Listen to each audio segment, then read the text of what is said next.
ever since I can remember, as I can remember, you had to work, you know, and during that time, you know, it was kind of like depressing, you know, Sure. and you had to, a lot of people went, when I got older, we went to Fresno up there in Greeley, California, and we used to go pick grapes, and during school, we sent my brother and my sister home.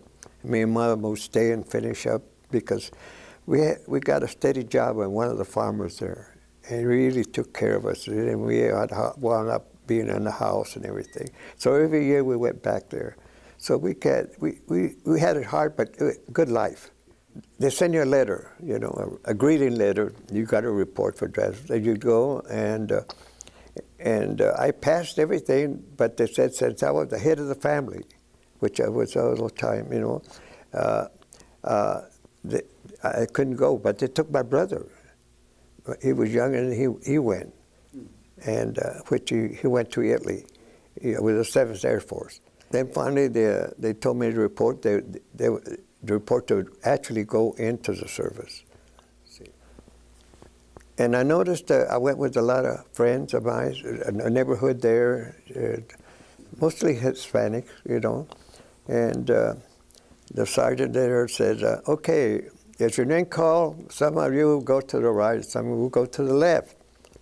So we started out, all my friends happened to be their name, they were going to the left.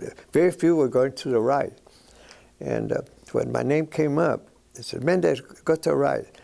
Naturally, I felt bad, so I went to the left. And the sergeant says, Mendez, go to the right. I said, sir, my friends are over there, I like to. He says, God damn it. I said, go to the right. Yes, sir. Okay, so I went. But I found out that was the best thing for me. Because all that guys that went to the left went straight infantry across the parade route. I didn't know that. We didn't know that time, but I found out later.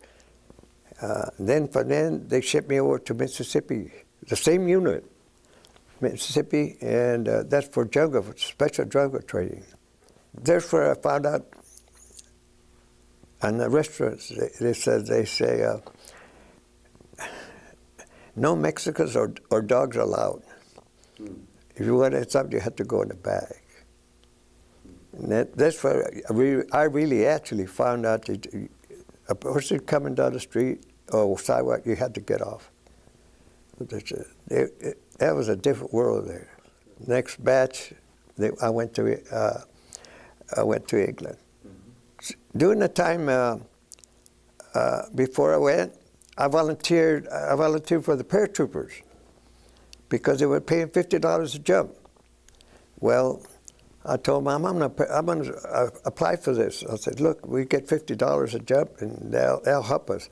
She said, but I don't know, it's kind of dangerous. I said, yeah, but I'll just close my eyes and I'll drop out. It'll be okay, you know. So I went to where they enlist, and the guy said, what can I do for you? I said, sir, I'd like to volunteer as a paratrooper.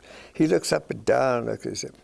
He said, you know, he said, I like your enthusiasm. I wish we had more guys like you. Well, here I am. He says, but you know, we can't take you. I said, why? He says, well, you're a little too short, and then you don't weigh enough. So when I went to England, they shoved us to England. I was there one day. The next morning, they called my name out of the group that went, you know. And everybody looks at me, what happened? I said, I don't know, I got to report to the CQ there. So I went and I reported. He said, Mendez, get together. You're moving out. Where am I going, sir? You're going to be a paratrooper. I said, oh, no, I'm not.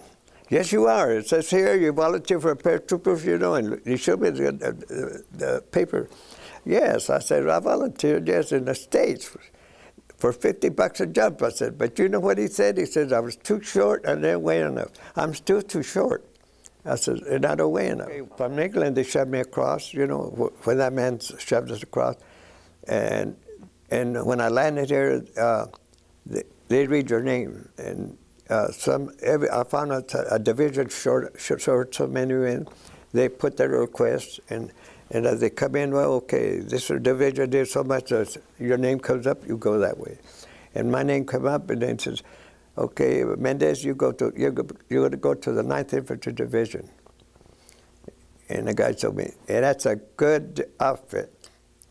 And I looked at him and said, I didn't know nothing. You don't know nothing. You just do what you're told, and, you know.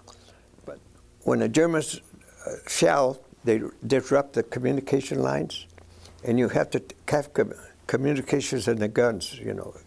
In a squad, you have 2 squads, so they support each other. In the Battle of the Bulge, you always got a buddy in a hole, except when you're attacking, you dig your own hole. Except when sometimes you have to stay for 2 or 3 days, then you open and you get a buddy, because somebody has to sleep and somebody has to be awake. Mm-hmm. And that's hard because during the Battle of the Bulge, it was snow, and you couldn't keep warm, and that's where you're not ashamed to harm your partner. You know what I mean? Your buddy. You get, come on, I'm cold. Okay, God damn it, but don't get fresh. You know. That's how we get by. We tease each other all the time. That's the way to do. I was a machine gun. You know, I was carrying a gun, and I was with the first group, rushing in. The infantry are firing, you know, and then they waited till they waited till I guess within 100, almost 200 yards when they opened up, and they start knocking it down like pins. I could see the guys falling in front of me, but you can't take it. You got to keep running. And the sergeant said, "Get back! Let's go back! Retreat!" So we all turn around and we start running back. Well, as I was running back, I came up to this knoll. So shit, I saw on my left. I've seen these guys being knocked down. So I just fell over and I got behind that little knoll there, and I kept watching, and he was just getting slaughtered. And I called, I said, "Get over here, you guys, come on, come." Some of the guys heard me. There was about 6 guys that finally heard me. They went, I don't know how they heard, they kept falling up. And the guys kept going. Then pretty soon everything got quiet. It was done. All I could hear was the moaning and some of them, they were hurt, you know. The guys asked me, "What should I do?" I said, "Well, you know what? There was a guy in the BER. He said, I got my share. I got a bunch of, okay, good." I said, "How about you guys?" The guy says, "Well, I got a rifle." I said, "Why don't you go get some battlefields and stuff?" I said, "Look, if we could make a big commotion here, they don't know what's over here. It'll able to save our lives."